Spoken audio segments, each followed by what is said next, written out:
Hello, everybody. You're listening to AM-1220 KHTS, your hometown station. It is the Gazette Radio Hour with Doug and John, the radio digest version of the Santa Clarita Gazette for all you need to know to be in the know. You know, you did that right now. I think you're a little starstruck with Assemblyman Wilkie. Yeah, in that studio. guy's intimidating. He is. He's very well thought out person. Yes, he is. I thought that was very interesting. Anyway, so before the break, we were talking about the judge's ruling that came down in the Gazette versus the other newspaper who shall remain nameless. So that means now that what exactly? It means now that we are legally approved by the courts to publish legal notices. Such as fictitious name statements, which all businesses have to have, either when you go new into business or you have to renew it every 5 years. And then there's an array of other notices by law that have to be published in a newspaper. So the court declared us a newspaper of record, so we're now eligible to publish those. Okay, so that and the newspaper that should remain nameless. Now I don't want to say their name; they might appear. Like Beetlejuice. Anyway, so the other newspaper was trying to stop you? Right, yeah. And by legal rights, they could. It's in the statutes that they can do that. Okay. They exercise their rights. But it's just a stream of income thing, right? Yes, they didn't want to lose the income. It can be lucrative to newspapers. Perhaps if they published a better newspaper, they wouldn't be so concerned about... Never mind. I will not comment on that. Yeah, I think I just did. But I agree. So that's exciting. Any plans or any ideas on when you're going to start? Well, we've already published a couple of DBAs, as they're called, doing business as. Right. Where the phone's already ringing. We put a notice in our paper, and we'll just take it slowly. It's not going to come rushing in, but... very cool. We're ready to go. That's a long uphill battle. Yes, it was. Okay. Very cool. Very cool. Yes. Congratulations. Thank you. There you go. The Gazette Signal is now... the Gazette Signal. Oh, I said that word. The Gazette Free Classified is now a newspaper of general circulation for all of your legal notices. Who should they contact? Our office, 298-5333, 298-5333, 298-5333. That was like infomercial-esque. Since it is definitely all about you today. Yeah, thank you. We have your favorite segment of the show. Heather's Highlights? Heather's Highlights. All right. The news director of here at KHTS, Heather Harbin. Heather Harbin is going to come in, and now she's going to tell us what's going on in the SCV. I will. How are you guys doing today? Great. It's all about Doug today. Doesn't matter how I'm doing. No, it's about Heather now. Well, a story happened on yesterday, actually. Yesterday, early morning into late Wednesday evening. Two men were arrested for allegedly firing gunshots in Canyon Country on Newhouse Street. No one was hurt. I know where that street is. Yeah, they were right by your offices. Yeah, right by my office. Yeah, they were allegedly firing on the backyard of their home. They were both intoxicated. They were two men, ages 63 and 54, and were taken into custody. We don't know whether they were shooting at each other. No, they were. From my knowledge, they were just shooting them into the air, but nobody was hurt. Sounds like a duel. Now, they must have been really intoxicated. You're in the backyard, and somebody says, "Hey, let's have a duel." You'd be like, "Okay," because that is just a stupid thing to do, is it not? Well, so is dueling. When I'm shooting, oh my gosh. I bet you can get my bullet higher in the air than you can. Cannot. Doug, we've all been there. We've all done stupid things. I've never done anything that stupid. Oh, yes, you have. Okay, never mind. Yes, and we won't get into that. The police records are sealed. It was many years ago. Well, there were only two were arrested. When the initial call came in, it was indicated that were actually three suspects. Right. But deputies the Special Enforcement Bureau came in, searched the house, didn't find a third suspect. However, 3 firearms were recovered, including 1 assault rifle. Right. Wow. And I have an employee that lives right there, and she said she thought the world was coming. There was a terrorist attack because of all the police activity, the helicopters, the parking lot in front of Ralph's and CVS on Soledad and White. It became a staging area. She said it was scary. She thought the world was coming to an end. It definitely kept a lot of residents up in the area that night. Wow. I guess it falls under the better safe than sorry aspect. Yes. But people, the simple truth is when you're drinking, don't be stupid. Yeah. Or don't be stupid in general. Maybe that's the better. And don't have a loaded gun around. This public service announcement was brought to you by the Gazette Radio Hour. But some big news, not only for Santa Clarita, but actually for the state of California. The $15 minimum wage bill was introduced yesterday and it was signed by Governor Jerry Brown. So you got a raise, huh, Heather? You knew Does Jerry know about this? You're the owner of this place? I would assume so. Wow. So, Doug, do you have anybody at your business that's making minimum wage? No comment. Wow. Okay. No, it's No. Yes, I mean, yes. You have minimum wage jobs. Yes. Okay. Yes. We're actually the first state in the entire nation to do so. What does that tell? It's like I was saying to Congressman Wilk when he was here earlier in the show. Wilk. Whatever he is. Don't jump the gun. And the other representative said California's on the leading edge of stupid over business. Anyway, just a little editorializing going on. Yes. The bill was actually designed to help California's low wage earners out of poverty, and it passed and both. put small businesses out of business. But go ahead. Yeah, so that's expected to be in excuse me. Governor Jerry Brown has not signed the legislation yet. He has 12 days to do so. Yeah, he will. He's it's a foregone conclusion. It was interesting what Assemblyman Wilk was saying about the deal that was cut.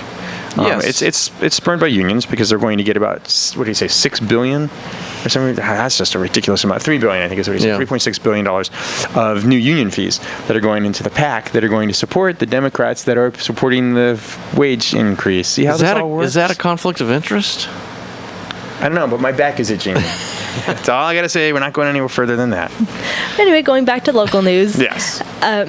Santa Clarita residents are actually asked to limit their outdoor water use next week. Wait, we've been having to do that for like 2 years. Why now? But there's actually going to be scheduled repairs made to the water from Castaic Lake. Repairing the lake. How do you repair a lake? The lake broke. The lake and they're broke. going to fix it. Yeah, excuse me. It's actually to the water outlet tower at Castaic Lake. Yeah. So they're going to drain the lake? I don't believe so. No, I don't think they're going to drain the lake. They're going to fix the tower. So why can't we water? Because they're going to limit the amount of water that goes through the pipeline. Come on, work with us here. Okay. It's going to be in effect from April 4th to 11th, and during that time, we'll only rely on local groundwater sources and water stored in CLWA. What about showers? Can we take showers? Please. Yeah. Limit your outdoor water. I mean, we're still in a drought. The snowpack is only 97% of normal. Okay, and that provides a massive percentage of the water that Southern California uses especially. It's going to take a couple years, even wet years. This was probably slightly normal, maybe a little bit below normal. But what about when my grass dies and it looks terrible? Oh, you'll have to play croquet somewhere else. What are the neighbors going to think of me? The same thing that I think of you now. Moving on, Heather, what else you got? Moving on. Do either of you have old batteries in your house that you've been waiting to throw away? Yeah, and old computers and computer monitors, printers, old printer. Well, a free hazardous waste and e-waste collection event will be held at College of the Canyons actually tomorrow. That's a good idea. It'll begin at 9 a.m. and end at 3 p.m. at COC, and it will accept items such as brake fluid, car batteries, household batteries, pool chemicals, and fluorescent light bulbs, among others. Hazardous waste from businesses will not be accepted, however, and other unacceptable items include explosives, trash and tires, and refrigerators and stoves, among others as well. There is a limit of 15 gallons or 125 pounds of hazardous waste per trip. Wow. But how many pounds? 125.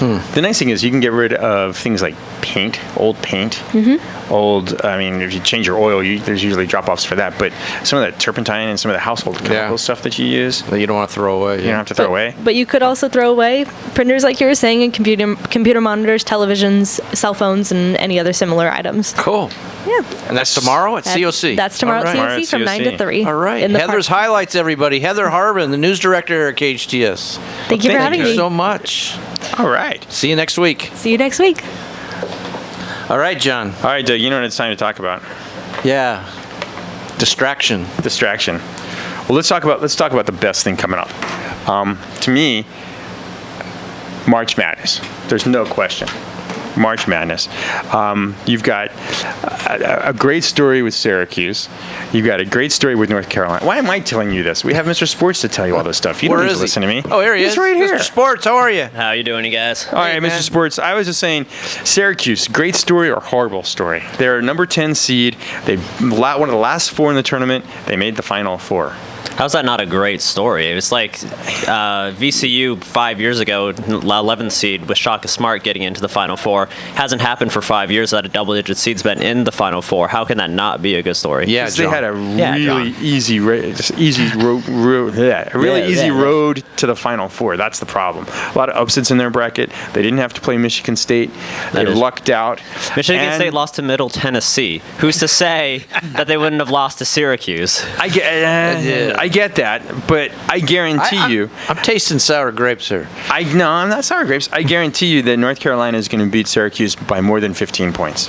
I don't know about that. Okay, let's write it down. Write that down. By more than 15. By more than 15 points. The spread, if we were betting people, the spread is 9. I would definitely take the 9 points. The problem with North Carolina, the 9 points. is that they average about 11 turnovers per game.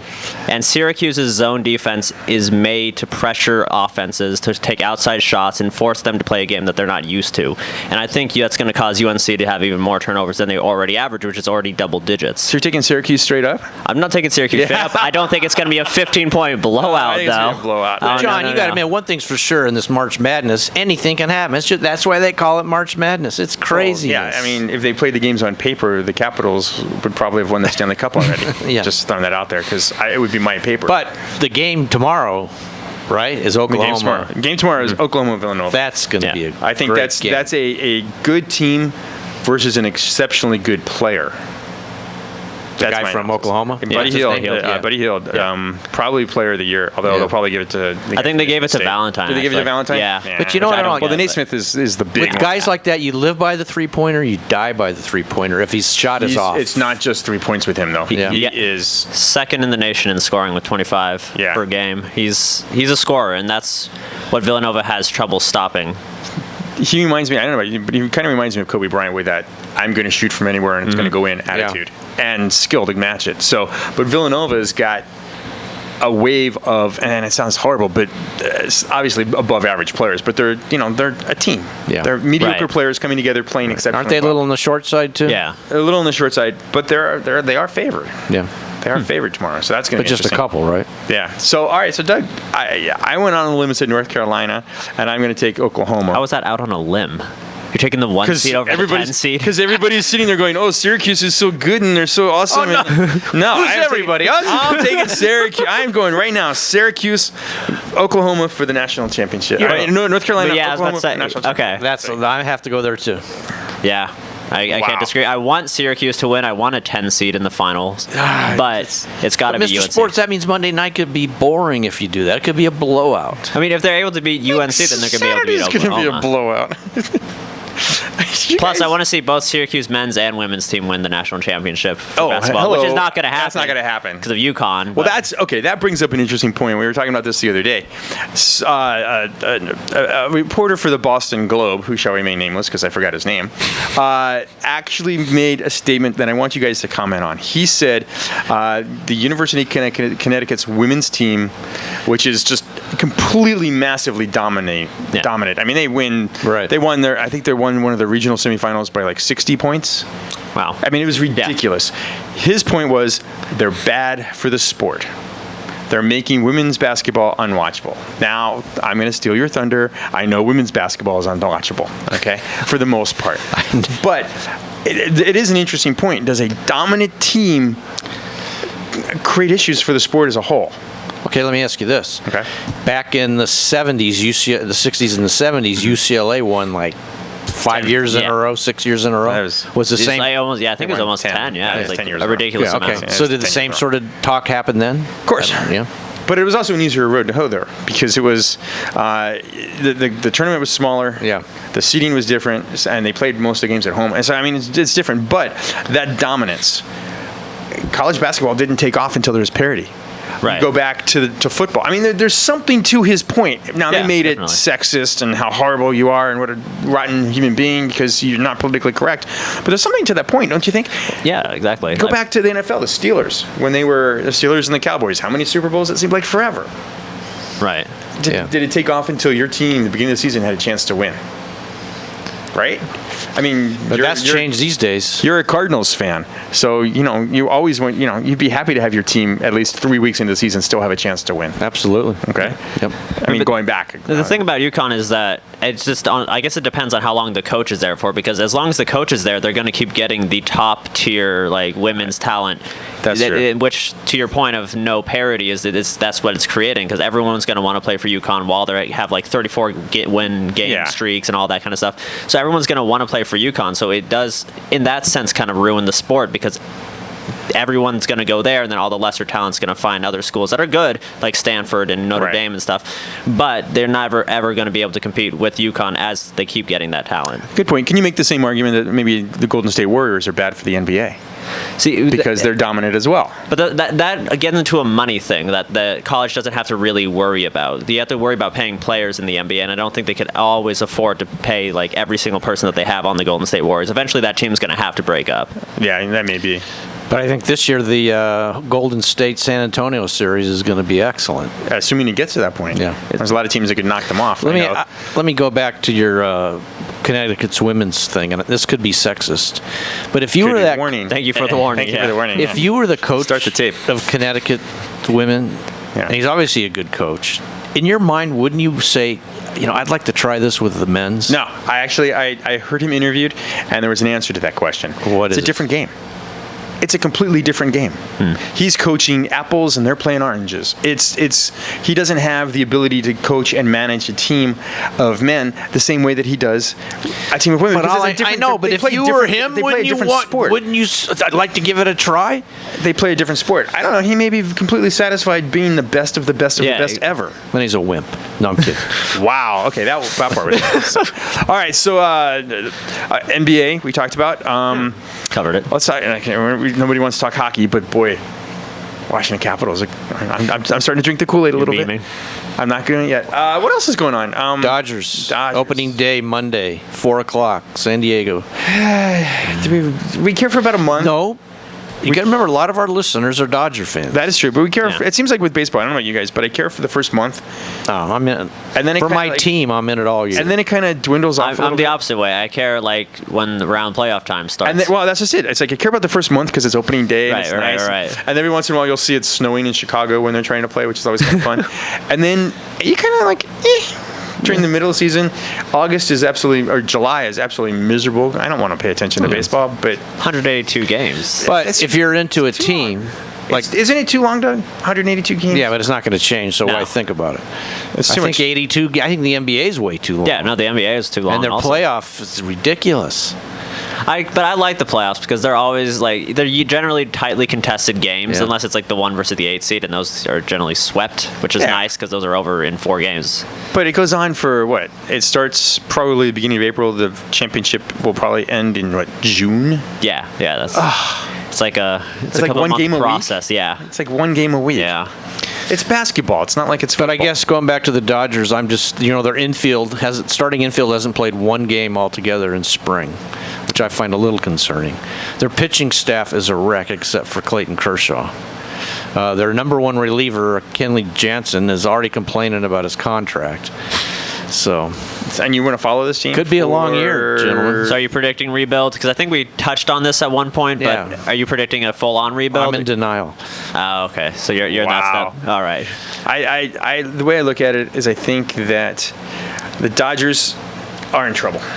Yeah, every team in that conference has improved. Yes, right. You've got the 49ers, the Giants. That'd be interesting. Wow, I'm going to get in trouble for that one. The Giants in an even year. And what about says a lot. Arizona? Was that Arizona? Right. I was never he's enough to carry the team. He's enough to carry the team when you've got Kershaw too. Yeah. Will he have a slightly off season? I'd venture to say yes, because he's not playing for the Dodgers and they had a decent offense. He'd probably have a little bit of a better bullpen, but that's another issue. There's a lot of teams. The Cubs this year, this could be the year. That I would probably pay attention to. The Cubs, that's the team a baseball I want story I'd pay attention to. And I think it's always fun to watch the Yankees and the Red Sox. Those are even in July. I don't know. And it's just you've got a lot of stuff going on that you could do. I mean, it's outside. You can go to the beach instead of watching a baseball. Yeah, you go to the beach and bring your little radio and listen to the game.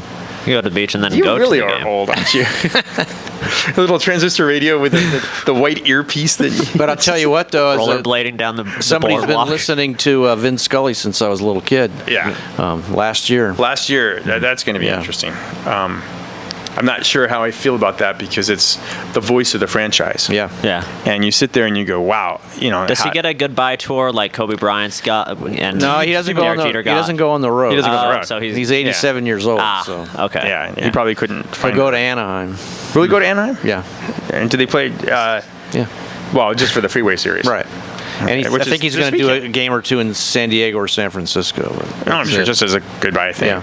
Yeah. That's still kind of a cool idea. It'd be nice if they could fly him to like at least the rivals. Maybe have him do the Cardinals, Cubs Cubs. game or the Cubs game or the Phillies game or something special like that. Yeah. That'd be kind of neat. How many games do you go to a year, Doug? Just a few.